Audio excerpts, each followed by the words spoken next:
Bem-vindos de volta ao canal The Board Father. Eu sou o Ben, e no vídeo de hoje vamos ensinar a jogar Dragon Castle. O mais antigo e importante centro de poder do reino, o Castelo do Dragão, está em decadência. O seu poder e influência há décadas vem sendo enfraquecido. E agora, como ele está se desfazendo, os vizinhos, ou seja, os jogadores, estão dispostos a acolher os espíritos e os dragões que habitavam neste antigo castelo. Será que você irá conseguir construir o próximo Castelo do Dragão antes do dragão ancião acordar? Se interessou? No final do vídeo, nós também vamos deixar algumas sugestões de jogos parecidos com esses. Jogos às vezes com a mesma temática e outro funcionamento, ou o mesmo funcionamento e uma outra temática, para você que gosta desse tipo de jogo. Vamos agora ao setup do jogo e as regras, que nós te ensinamos a montar e jogar este jogo. Este vídeo foi patrocinado pela Ludoteca BGC de Brasília. Bora lá jogar na Ludoteca, na 315 Sul. Se você se interessou por esse jogo ou gosta de jogos de tabuleiro, por favor, confira o link na descrição e divirta-se. Pra que no manual, né, gente? Vamos lá. Para este vídeo, iremos preparar uma partida para 2 jogadores. Comece posicionando o castelo principal no centro da mesa. Observe que cada tabuleiro apresenta um número correspondente ao número de jogadores. Embaralhe as peças de Mahjong e as posicione no tabuleiro central viradas para cima. Comece pelos espaços que contêm o número 3 indicado. Empilhe 3 peças em cada um destes espaços. Em seguida, adicione pilhas de 2 peças em cada um dos espaços com o número 2. As peças restantes devem ser posicionadas nos demais espaços com o número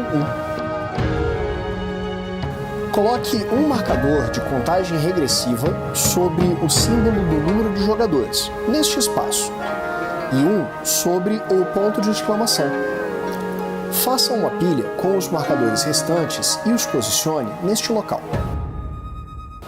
Agrupe os santuários e marcadores de pontos de vitória e deixe-os próximos do tabuleiro, ao alcance de todos. Entregue a cada jogador um tabuleiro pessoal, chamados reinos, e uma carta de auxílio.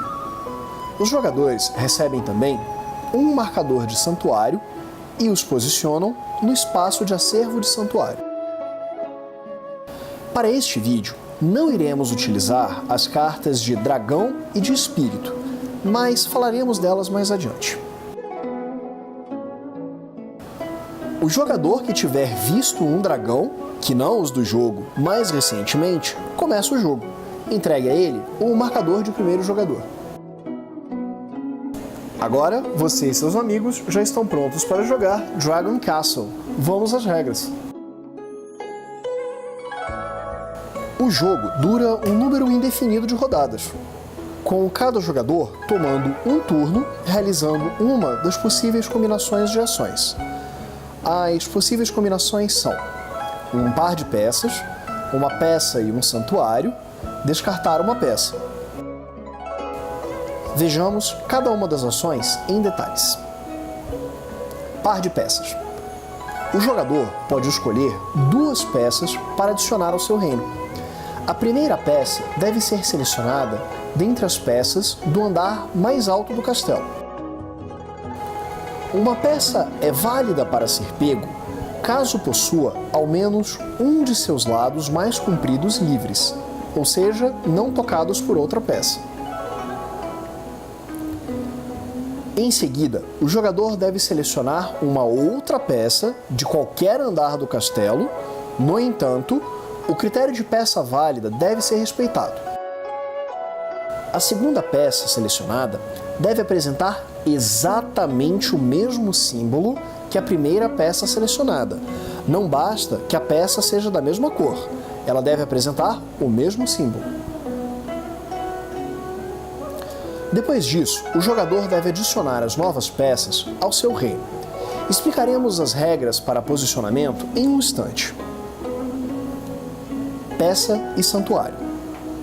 O jogador pode pegar uma peça qualquer do tabuleiro, seguindo as mesmas regras de seleção da primeira peça que explicamos anteriormente. A peça será adicionada ao reino do jogador. Depois, o jogador coleta um marcador de santuário e o posiciona em seu acervo de santuário. Descartar peça. O jogador pode selecionar qualquer peça disponível no andar mais alto do castelo e descartá-la. A peça é posicionada, virada para baixo, próxima do reino do jogador. Além disso, ele deve coletar um marcador de ponto de vitória. Vejamos agora as regras de alocação de peças nos reinos dos jogadores. Ao adquirir uma ou mais peças, o jogador deve alocá-las em seu reino. A peça pode ser colocada virada para cima em qualquer espaço vazio do reino, sem que o jogador tenha a obrigação de colocar as duas peças próximas uma da outra. Eventualmente, o jogador possuirá peças viradas para baixo em seu reino, assim como os santuários. As novas peças adquiridas por um jogador podem ser posicionadas sobre as peças viradas para baixo, mas nunca sobre os santuários. Consolidar. Após alocar todas as suas peças, um jogador deve observar se as peças em seu reino formam um conjunto de, pelo menos, 4 peças de mesma cor, independente do símbolo. Peças que tocam outras peças apenas pela diagonal não contam para este cálculo. Caso esse critério seja preenchido, o jogador deverá virar todas as peças do conjunto para baixo. Isto é chamado de consolidar as peças.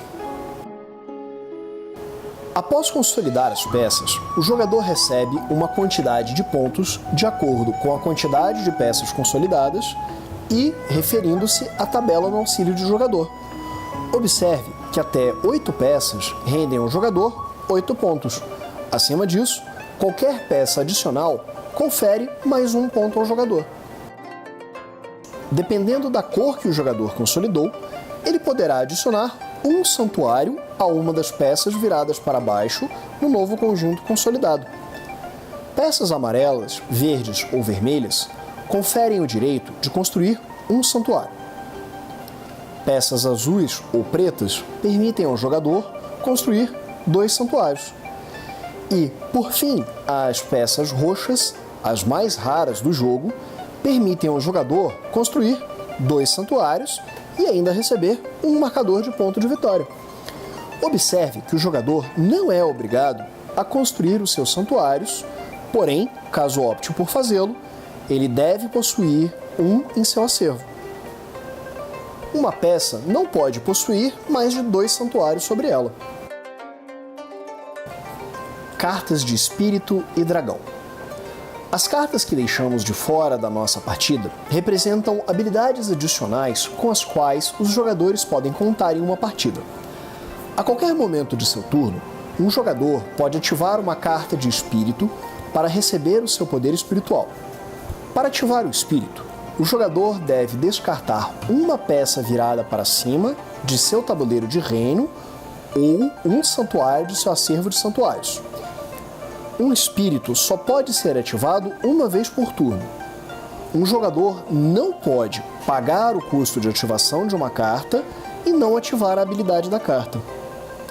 As cartas de dragão permitem aos jogadores uma outra forma de receber pontos, construindo seus castelos de modo que agrade aos dragões. Esses pontos extras são concedidos ao final do jogo. Para sua primeira partida com as cartas, é recomendável utilizar apenas as cartas que apresentem uma lanterna em seu canto inferior esquerdo. No preparo do jogo, embaralhe as cartas de espírito e de dragão em seus respectivos baralhos, abra uma carta de cada, deixe as cartas abertas próximas do tabuleiro e retorne o restante para a caixa. Elas não serão utilizadas durante a partida. Os efeitos de cada carta podem ser encontrados no manual a partir da página 12. Se no início do turno de qualquer jogador o Castelo do Dragão tiver apenas peças restantes no andar térreo, o fim do jogo está próximo. A partir de agora, os jogadores contarão com uma nova possível ação: invocar o dragão. Ao realizar esta ação, o jogador coleta um marcador de contagem regressiva no espaço mais à direita da trilha de contagem regressiva. Cada marcador vale 2 pontos de vitória ao final do jogo. Quando o marcador recolhido revelar o ponto de exclamação, a partida irá terminar assim que o turno do jogador à direita do primeiro tomar o seu turno. Os outros jogadores podem coletar marcadores de contagem regressiva da pilha à esquerda do ponto de exclamação. Caso o último jogador tenha revelado o ponto de exclamação, a partida termina imediatamente. Os jogadores contam os seus pontos de vitória, somando os marcadores de ponto de vitória, os marcadores de contagem regressiva que possuírem, uma quantidade de pontos de vitória igual ao nível de altura de seus santuários, 1, 2 ou 3, de acordo com os níveis, e, possivelmente, os pontos das cartas de dragão. O jogador com o maior número de pontos será declarado o vencedor. Em caso de empate, o vencedor será o jogador empatado que tiver mais pilhas de peças com uma peça virada para baixo no topo. Neste vídeo, ensinamos a jogar Dragon Castle, por Hjalmar Hack, Luca Ricci e Lorenzo Silva. Se interessou? Deixe aqui o seu like e siga o nosso canal. Isso nos ajuda a manter o canal funcionando. Caso tenha alguma dúvida ou sugestões, deixe um comentário aqui embaixo. Responderemos assim que pudermos. Até a próxima, pessoal!